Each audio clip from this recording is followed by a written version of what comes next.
by Miyamoto Musashi. Introduction. I have been many years training in the way of strategy, called Ni-ten Ichi Ryu, and now I think I will explain it in writing for the first time. It is now during the first 10 days of the 10th month in the 20th year of Kanai, 1645. I have climbed Mountain Iwato of Higo in Kyushu to pay homage to heaven, pray to Kwannon, and kneel before Buddha. I am a warrior of Harima Province, Shinmen Musashi no Kami Fujiwara no Geshin, age 60 years. From youth, my heart has been inclined towards the way of strategy. My first duel was when I was 13. I struck down a strategist of the Shinto school, one Arima Kae. When I was 16, I struck down an able strategist, Tadashima Akiyama. When I was 21, I went up to the capital and I met all manner of strategists, never once failing to win in many contests. After that, I went from province to province, dueling with strategists of various schools, and not once failed to win, even though I had as many as 16 counters. This was between the ages of 13 and 28 or 29. When I reached 30, I looked back on my past. The previous victories were not due to my having mastered strategy. Perhaps it was natural ability, or the order of heaven, or that other schools' strategy was inferior. After that, I studied morning and evening, searching for the principle, and I came to realize the way of strategy when I was 50. Since then, I have lived without following any particular way. Thus, with the virtue of strategy, I practice many arts and abilities, all things with no teacher. To write this book, I did not use the law of Buddha or the teachings of Confucius, neither old war chronicles nor books on martial tactics. I take up my brush to explain the true spirit of this Ichi school, as it is mirrored in the way of heaven and Kwannon. The time is the night of the 10th day of the 10th month, at the hour of the tiger, 3 to 5 a.m. The Book of Earth. Strategy is the craft of the warrior. Commanders must enact the craft, and troopers should know this way. There is no warrior in the world today who really understands the way of strategy. There are various ways. This is the way of salvation by the law of Buddha, the way of Confucius governing by the way of learning, the way of healing as a doctor, as a poet teaching the way of waka, tea, archery, and many arts and skills. Each man practices as he feels inclined. It is said that the warrior's is the twofold way of pen and sword, and he should have a taste for both ways. Even if a man has no natural ability, he can be a warrior by sticking assiduously to both divisions of the way. Generally speaking, the way of the warrior is resolute acceptance of death. Although not only warriors but priests, women, peasants, and lowlier folk have been known to die readily in the cause of duty or out of shame, this is a different thing. The warrior is different in that studying the way of strategy is based on overcoming men. By victory gained in crossing swords with individuals, or in joining battle with large numbers, can we attain power and fame for ourselves or for our Lord. This is the virtue of strategy. The way of strategy. In China and Japan, practitioners of the way have been known as masters of strategy. Warriors must learn this way. Recently, there have been people getting on in the world as strategists, but they are usually just sword fencers. The attendants of the Kashima Kantori shrines of the province of Hitachi received instruction from the gods and made schools based on this teaching, travelling from country to country instructing men. This is a recent meaning of strategy. In olden times, strategy was listed among the 10 abilities and 7 arts as a beneficial practice. It was certainly an art, but as a beneficial practice, it was not limited to sword fencing. The true value of sword fencing cannot be seen within the confines of sword fencing technique.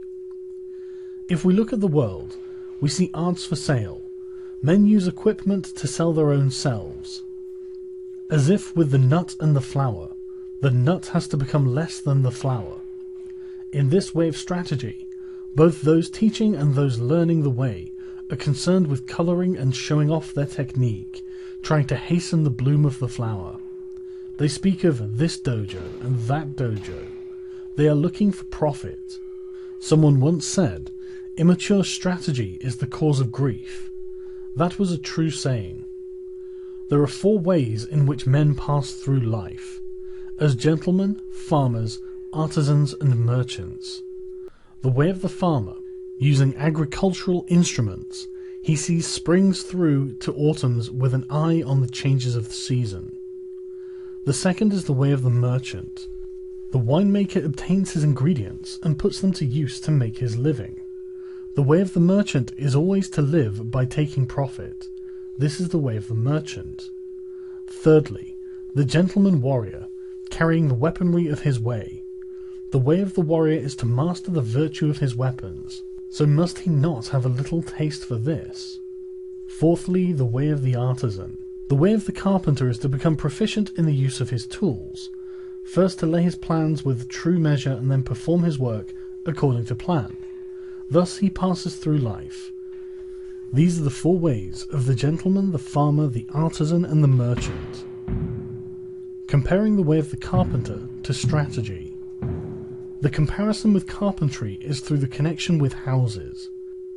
Houses of the nobility, houses of warriors, the 4 houses, ruin of houses, thriving of houses, the style of the house, the tradition of the house, and the name of the house. The carpenter uses a master plan of the building, and the way of strategy is similar in that there is a plan of campaign. If you want to learn the craft of war, ponder over this book. The teacher is as a needle, the disciple is as thread. You must practice constantly. Like the foreman carpenter, the commander must know natural rules, and the rules of the country, and the rules of houses. This is the way of the foreman. The foreman carpenter must know the architectural theory of towers and temples, and the plans of palaces, and must employ men to raise up houses. The way of the foreman carpenter is the same as the way of the commander of a warrior house. In the construction of houses, choice of woods is made. Straight, unknotted timber of good appearance is used for the revealed pillars. Straight timber with small defects is used for the inner pillars. Timber of the finest appearance, even if a little weak, is used for the thresholds, lintels, and doors, and sliding doors, and so on. Good strong timber, though it be gnarled and knotted, can always be used discreetly in construction. Timber which is weak or knotted throughout should be used as scaffolding, and then later for firewood. The foreman carpenter allots his men work according to their ability. Floor layers, makers of sliding doors, thresholds and lintels, ceilings, and so on. Those of poor ability lay the floor joist, and those of lesser ability carve wedges, and do such miscellaneous work. If the foreman knows and deploys his men well, the finished work will be good. The foreman should take into account the abilities and limitations of his men, circulating among them and asking nothing unreasonable. He should know their morale and spirit, and encourage them where necessary. This is the same of the principle of strategy. The way of strategy. Like a trooper, the carpenter sharpens his own tools. He carries his equipment in his toolbox, and works under the direction of his foreman. He makes columns and girders with an axe, shapes floorboards and shelves with a plane. He cuts fine openwork and carvings accurately, giving as excellent a finish as his skill will allow. This is the craft of carpenters. When the carpenter becomes skilled and understands measures, he can become a foreman. The carpenter's attainment is, having tools which will cut well, to make small shrines, writing shelves, tables, paper lanterns, chopping boards and pot lids. These are the specialities of the carpenter. Things are similar for the trooper. You ought to think deeply about this. The attainment of the carpenter is that his work is not warped, that the joints are not misaligned, and that the work is truly planned so that it will meet well and is not merely finished in sections. This is essential. If you want to learn this way, Deeply consider the things written in this book, one at a time. You must do sufficient research. Outline of the 5 books of this book of strategy. The way is shown in 5 books concerning different aspects. These are earth, water, fire, wind, and void. The body of the way of strategy from the viewpoint of my Ichi school is explained in the earth book. It is difficult to realize the true way just through sword fencing. Know the smallest things and the biggest things, the shallowest things and the deepest things. As if it were a straight road mapped out on the ground. The first book is called the Earth Book. The second is the Water Book. With water as the basis, the spirit becomes like water. Water adopts the shape of its receptacle. It is sometimes a trickle, and sometimes a wild sea. Water has a clear blue colour. By the clarity, things of Ichi school are shown in this book. If you master the principles of sword fencing, when you freely beat one man, you beat any man in the world. The spirit of defeating a man is the same for 10 million men. The strategist makes small things into big things, like building a great Buddha from 1-foot model. I cannot write in detail how this is done. The principle of strategy is having one thing to know 10,000 things. Things of Ichi school are written in this, the Water Book. The third is the Fire Book. This book is about fighting. The spirit of fire is fierce, whether the fire be small or big, and so it is with battles. The way of battles is the same for man-to-man fights, and for 10,000-a-side battles. You must appreciate that spirit can become big or small. What is big is easy to perceive. What is small is difficult to perceive. In short, it is difficult for large numbers of men to change position, so their movements can be easily predicted. An individual can easily change his mind, so his movements are difficult to predict. You must appreciate this. The essence of this book is that you must train night and day in order to make quick decisions. In strategy, it is necessary to treat training as a part of normal life, with your spirit unchanging. Thus, combat in battle is described in the Fire Book. Fourthly, the Wind Book. This book is not concerned with my Ichi school, but with other schools of strategy. By wind I mean old traditions, present-day traditions, and family traditions of strategy. Thus, I clearly explain the strategies of the world. This is tradition. It is difficult to know yourself if you do not know others. To all ways there are side tracks. If you study a way daily, and your spirit diverges, you may think you are obeying a good way, but objectively it is not the true way. If you are following the true way and diverge a little, this will later become a large divergence. You must realize this. Other strategies have come to be thought of as merely sword fencing, and it is not unreasonable that this should be so. The benefit of my strategy, although it includes sword fencing, lies in a separate principle. I have explained what is commonly meant by strategy in other schools, in the tradition (Wind Book). Fifthly, the Book of the Void. By void I mean that which has no beginning and no end. Attaining this principle means not attaining the principle. The way of strategy is the way of nature. When you appreciate the power of nature, knowing the rhythm of any situation, you will be able to hit the enemy naturally and strike naturally. All of this is the way of the void. I intend to show how to follow the true way according to nature in the Book of the Void. The name Ichi Ryu ni To, one school, two schools. Warriors, both commanders and troopers, carry 2 swords at their belt. In olden times, these were called the long sword and the sword. Now they are known as the sword and the companion sword. Let it suffice to say that in our land, whatever the reason, a warrior carries 2 swords at his belt. It is the way of the warrior. Nito Ichi Ryu shows the advantage of using both swords. The spear and the halberd are both weapons that are carried out of doors. Students of the Ichi school way of strategy should train from the start with the sword and the long sword in either hand. This is the truth. When you sacrifice your life, you must make fullest use of your weaponry. It is false not to do so, and to die with a weapon yet undrawn. If you hold a sword with both hands, it is difficult to wield it freely to left and right, so my method is to carry the sword in one hand. This does not apply to large weapons, such as the spear or halberd, but to swords and companion swords that can be carried in one hand. It is encumbering to hold a sword with both hands when you're on horseback, when running on uneven roads, on swampy ground, muddy rice fields, stony ground, or in a crowd of people. To hold the long sword in both hands is not the true way, for if you carry a bow or spear or other arms in your left hand, you have only one hand free for the long sword. However, when it is difficult to cut an enemy down with one hand, you must use both hands. It is not difficult to wield a sword in one hand. The way to learn this is to train with 2 long swords, one in each hand. It will seem difficult at first, but everything is difficult at first. Bows are difficult to draw, halberds are difficult to wield.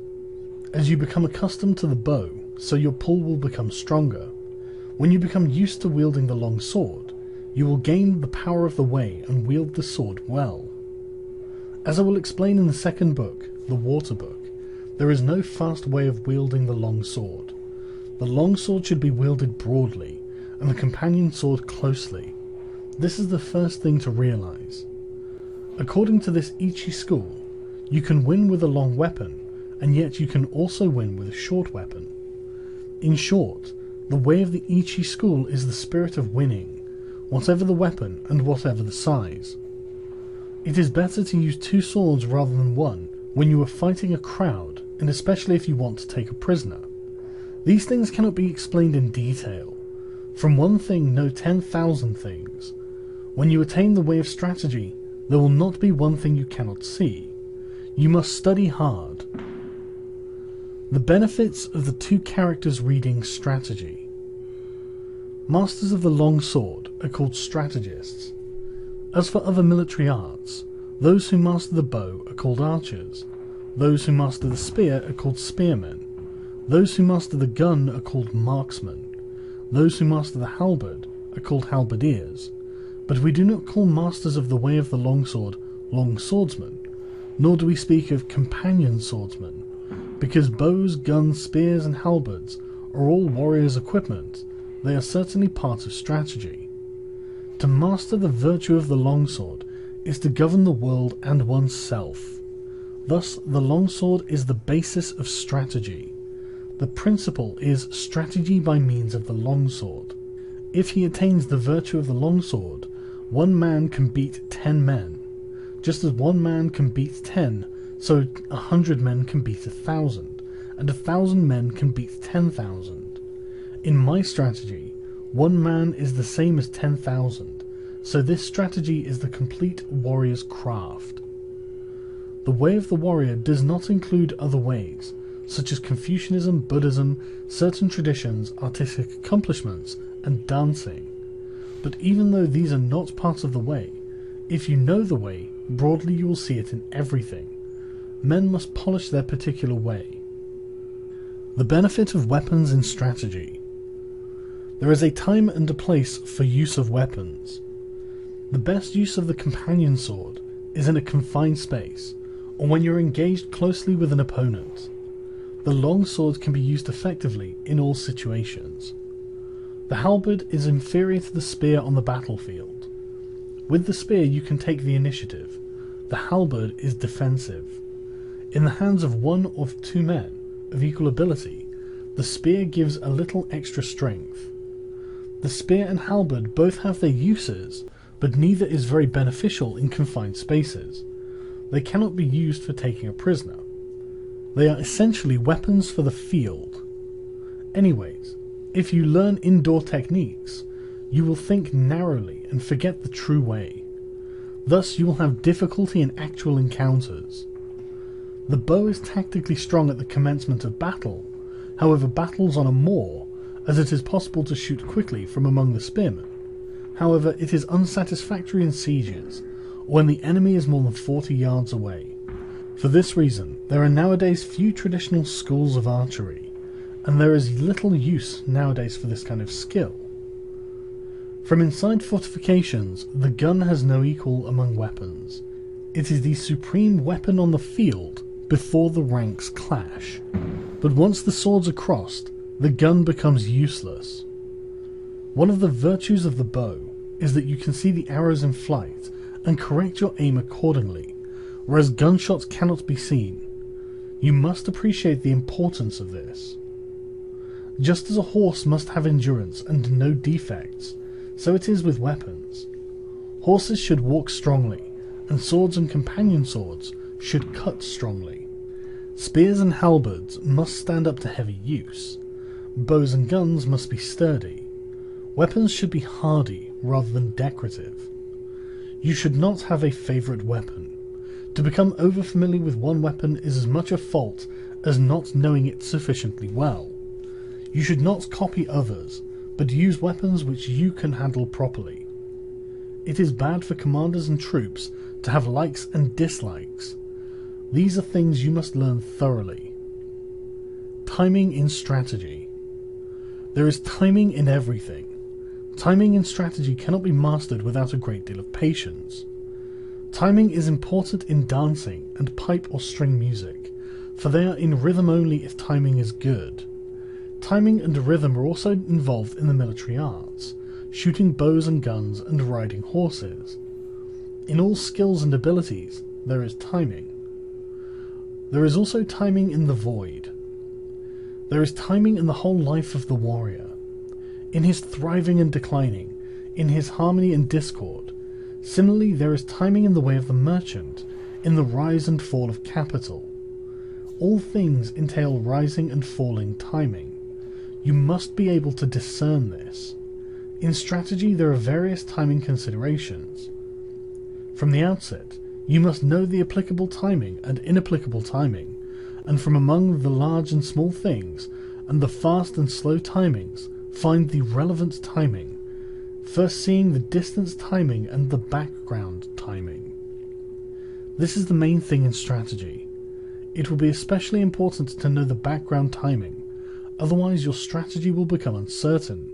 You will win in battles with the timing in the void, born of the timing of cunning, by knowing the enemy's timing, and this using a timing which the enemy does not expect. All of the 5 books are chiefly concerned with this timing. You must train sufficiently to appreciate all of this. If you practice day and night in the above Ichi school strategy, your spirit will naturally broaden. Thus is a large-scale strategy, and the strategy of hand-to-hand combat propagated in the world. This is recorded for the first time in the 5 books of Earth, Water, Fire and Wind and Void. This is the way for men who want to learn my strategy. Do not think dishonestly. The way is in training. Become acquainted with every art. Know the ways of all professions. Distinguish between gain and loss in worldly matters. Develop intuitive judgment and understanding for everything. Perceive those things which cannot be seen. Pay attention even to trifles. Do nothing which is of no use. It is important to start by setting these broad principles in your heart and train in the way of strategy. If you do not look at these things on a large scale, it will be difficult for you to master strategy. If you learn and attain this strategy, you will never lose, even to 20 or 30 enemies. More than anything, to start with, you must set your heart on strategy and earnestly stick to the way. You will come to be able to actually beat men in fights, and to be able to win with your eye. Also, by training, you will be able to freely control your own body, conquer men with your body, and with sufficient training, you will be able to beat 10 men with your spirit.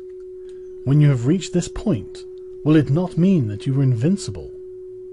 Moreover, in large-scale strategy, the superior man will manage many subordinates dexterously, bear himself correctly, govern the country and foster its people, thus preserving the ruler's discipline. If there is a way involving the spirit of not being defeated to help oneself and gain honor, it is the way of strategy. The second year of Shouho, 1645. The 5th month, the 12th day. The Water Book. The spirit of Ni-Ten Ichi school of strategy is based on water, and this water book explains the method of victory as the long sword form of the Ichi school. Language does not extend to explaining the way in detail, but it can be grasped intuitively. Study this book, read a word, then ponder on it. If you interpret the meaning loosely, you will mistake the way. The principles of strategy are written down here in terms of single combat, but you must think broadly so that you attain an understanding for 10,000-a-side battles. Strategy is different from other things, in that if you mistake the way even a little, you will become bewildered and fall into bad ways. If you merely read this book, you will not reach the way of strategy.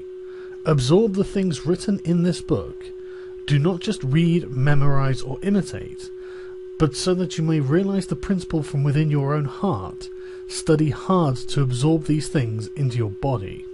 Spiritual bearing in strategy. In strategy, your spiritual bearing must not be any different from normal.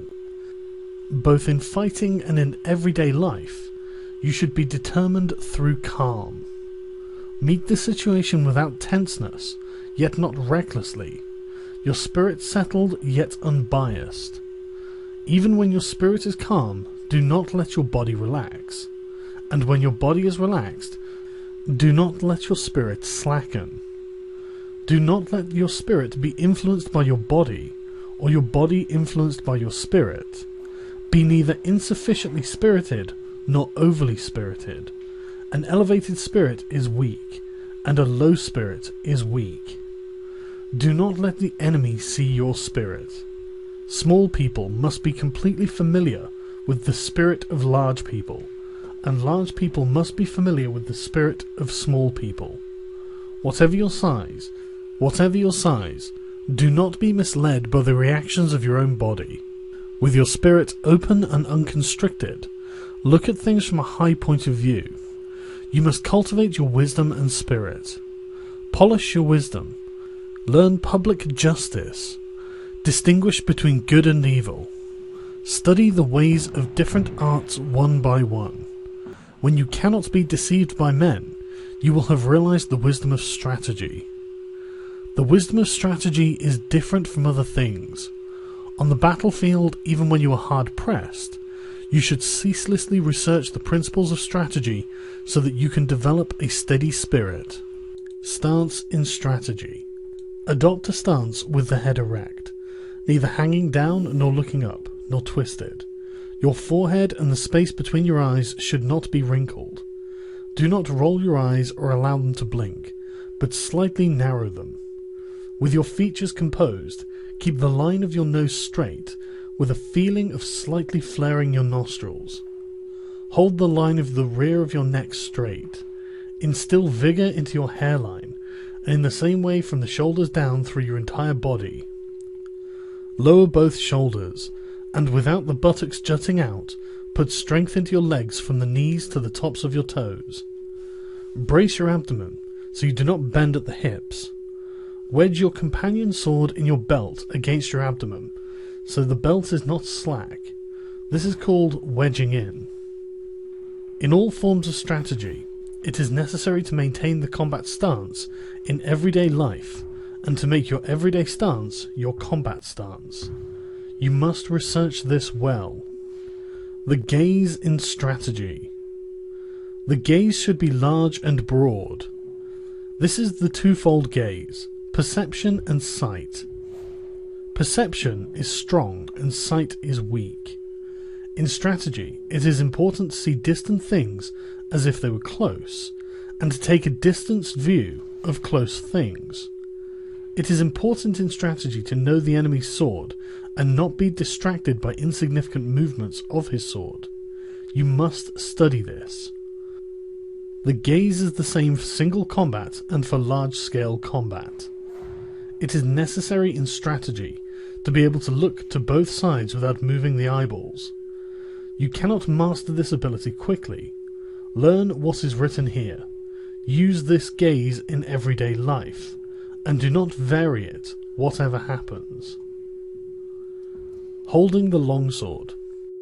Grip the longsword with a rather floating feeling in your thumb and forefinger, with the middle finger neither tight nor slack, and with the last two fingers tight. It is bad to have play in your hands. When you take up the sword, you must feel intent on cutting the enemy.